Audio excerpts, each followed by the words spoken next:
ABC ન્યૂઝમાં આપનું સ્વાગત છે। મહત્વના સમાચાર પર નજર કરીએ। મહેસાણા જિલ્લાના યાત્રાધામ બહુચરાજીમાં રોડનું સમારકામ ચાલુ હોવાના કારણે ટ્રાફિકની ગંભીર સમસ્યાઓ સામે આવી છે।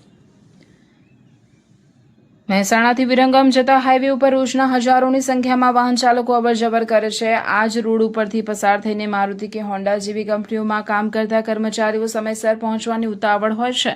ક્યારેક ટ્રાફિકના કારણે કંપનીમાં મોડા પહોંચતા નોકરીમાંથી છૂટા કરવાનો પણ ભય કર્મચારીઓમાં રહેતો હોય છે। ક્યારેક ભારે સંખ્યામાં યાત્રીગણ પણ આ જ રોડ ઉપરથી પસાર થઈ માના દર્શને આવે છે। તેમજ બેચરાજી ગામની આજુબાજુના શાળાના બાળકો આ જ રોડ પરથી પસાર થઈ શાળાએ જતા હોય છે, જેમના માટે પણ ક્યારેક શાળામાં સમયસર પહોંચાતું નથી।